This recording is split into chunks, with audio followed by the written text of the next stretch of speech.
Boa noite, nossos amigos e companheiros de estudo do Espiritismo. Muita paz para todos e voltamos com a nova edição do programa Encontro com o Espiritismo, que, como sabemos, é uma produção da Associação Espírita Adolfo Bezerra de Menezes, instituição espírita fundada aqui em Limoeiro em 1976, com mais de 30 anos de trabalho fecundo e profícuo, divulgando o Espiritismo, aqui na cidade de Limoeiro, Pernambuco.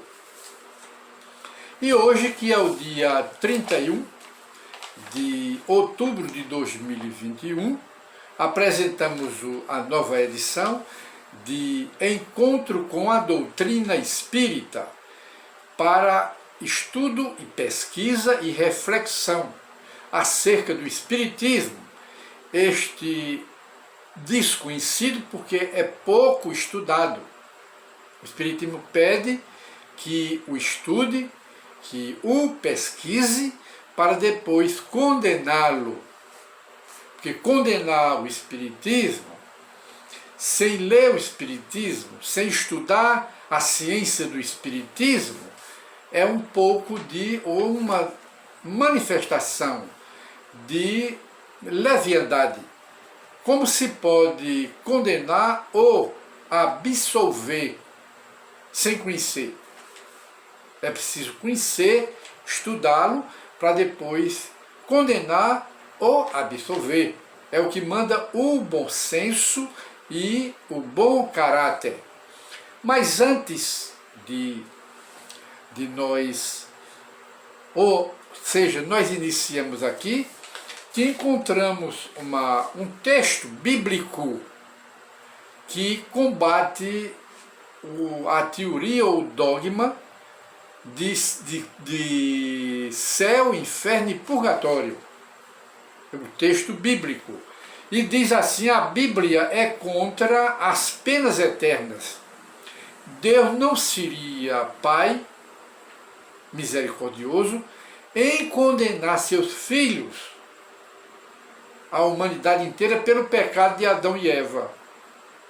Adão e Eva são lendas bíblicas, não existiram.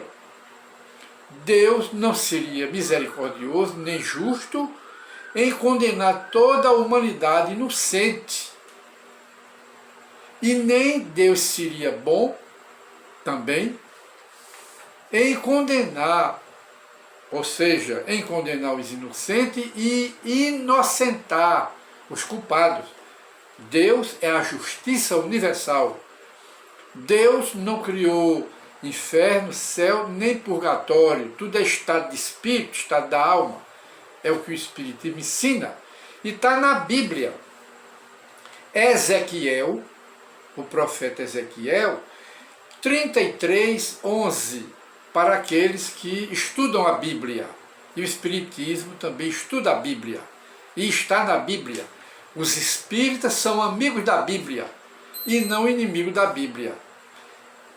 Aí diz aqui, em Ezequiel 33:11, o que é que ele diz? Para mim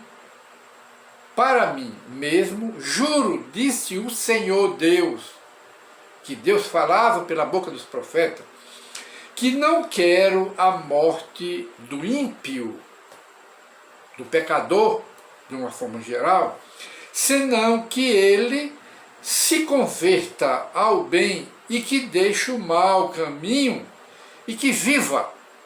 Não é viver fisicamente, é viver espiritualmente, liberto de tudo, dos pecados.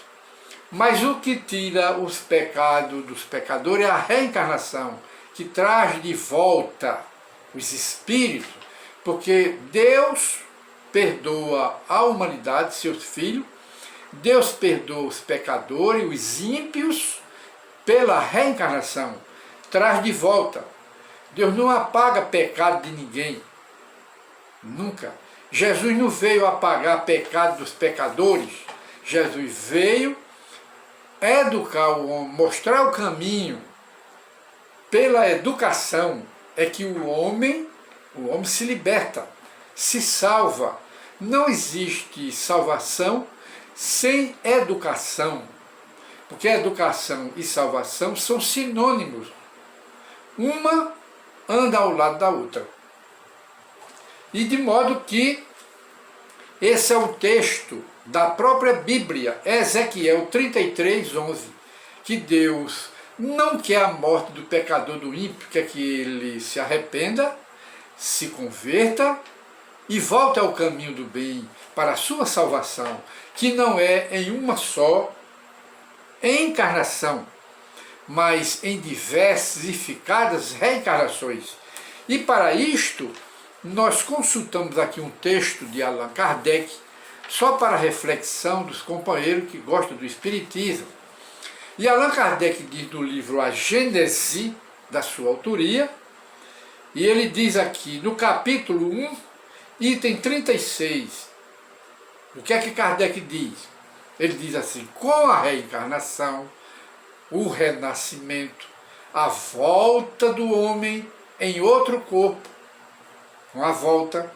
Aí ele diz: desaparecem os preconceitos de raça e de casta, pois o mesmo espírito pode tornar a nascer rico ou pobre, capitalista ou proletário, chefe ou subordinado, livre ou escravo. Reencarnará também. Homem voltará, ou mulher. A mulher de hoje pode ter sido um homem reencarnado num homem na encarnação passada, e vice-versa. E assim é a reencarnação. Aquele que foi um grande no passado, ou aquele que foi um grande, ou que hoje é um senhor de engenho, um senhor feudal, e tem os seus escravos, ele pode voltar na futura encarnação como escravo. Aquele que hoje é branco e tem preconceito contra os negros, na próxima encarnação, provavelmente ele voltará como negro, africano,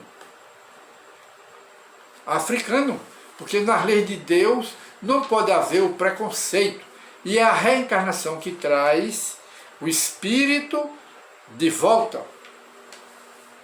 Quase sempre o contrário do que ele fez. E Deus não bota ninguém no inferno, porque o perdão dele é a reencarnação. Todos retornaremos, todos voltaremos pela reencarnação. E temos mais o segredo da vida. O segredo da vida é ter tudo que você quer, mas amar tudo o que você tem. O segredo da vida não é ter tudo o que eu quero, mas amar tudo que eu tenho, mesmo pouco. Eu devo amar aquilo que eu tenho. Aí diz mais aqui: só saberá subir na vida quem tiver a humildade de descer quantas vezes forem necessárias. Cresce, porque aí está a humildade, a simplicidade de espírito. Não deixes pequenas coisas da vida te deixarem para baixo. Não deixe as coisas que não têm importância deixar você para baixo. E nem dê tanta importância àquilo que não tem tanto valor aqui no mundo. Isso é o pensamento de Allan Kardec. E agradeça a Deus tudo aquilo que você tem, porque é com a permissão de Deus que nós conseguimos as coisas. Esse é o pensamento do Espiritismo. E muita paz para todos. E retornaremos aqui, aliás, perdão, antes de encerrar o programa, nós já íamos cometer uma falta. Vamos responder aqui a uma pergunta de um companheiro do Espiritismo em nosso e-mail. Ele pergunta: Os espíritos veem o que pensamos, veem os nossos pensamentos? Esta é a pergunta. No livro dos Espíritos, consta lá, os Espíritos, dizendo a Allan Kardec, que a nossa mente é devassável ao mundo espiritual.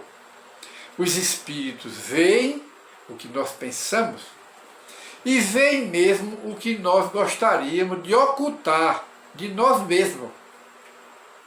Às vezes temos pensamentos que gostaríamos de ocultar de nós mesmos, de tão mal que são esses pensamentos, e até comprometedores. Mas os Espíritos veem o que nós pensamos. A mente humana é devassável pelos Espíritos. Não são os Espíritos superiores, os Espíritos inferiores, que a nossa mente para eles é como um livro aberto. Ninguém consegue esconder pensamento, ideias dos Espíritos, porque eles estão ao nosso lado e veem tudo. E é através do pensamento que os Espíritos desencarnados nos conduzem ao bem ou à prática do mal. É através do pensamento. Os Espíritos não nos empurram, não, eles nos conduzem, nos convencem do mal e nos empurram para o mal. Nos conduzem, aliás, nos convencem para o bem, os bons espíritos, os protetores espirituais, eles nos convencem da prática do bem e nos conduzem para ela, porque eles veem o que nós estamos pensando. E a outra pergunta do nosso irmão: a religião espírita condena a Bíblia? Não. Porque o Espiritismo está na Bíblia. A Bíblia confirma o Espiritismo e o Espiritismo confirma a Bíblia. Os espíritas não são inimigos da Bíblia. Pelo contrário, são amigos da Bíblia. Os espíritas leem a Bíblia, estudam a Bíblia, e o Espiritismo interpreta a Bíblia em espírito e em verdade. E os fenômenos do Espiritismo e a moral do Espiritismo estão na Bíblia. Logo, quem acusa o Espiritismo de que o Espiritismo é condenado pela Bíblia, essas criaturas nem conhecem a Bíblia e nem conhecem o Espiritismo. Porque o Espiritismo confirma a Bíblia, está na Bíblia, os fenômenos espíritas estão na Bíblia, e a Bíblia e o Espiritismo confirma a Bíblia, não condena a Bíblia. Agora, diz que a Bíblia precisa de interpretação, em que, em espírito e verdade, o Espiritismo não chega a dizer que a Bíblia, literalmente falando, é a palavra de Deus, não, porque a Bíblia foi escrita pelos homens. Muitos livros da Bíblia são inspirados, mas uma grande parte é escrita pelos homens, e as traduções bíblicas, que tem muitas versões bíblicas, os tradutores alteraram a Bíblia para atender os interesses pessoais deles, os líderes, e das suas instituições. Daí haver muitas contradições, mas provenientes dos tradutores da Bíblia, e não propriamente da Bíblia. É isso que o Espiritismo pensa da Bíblia. Muita paz para todos, e voltaremos em outra oportunidade com encontro com o Espiritismo para estudo, análise e reflexão. Muita paz para todos.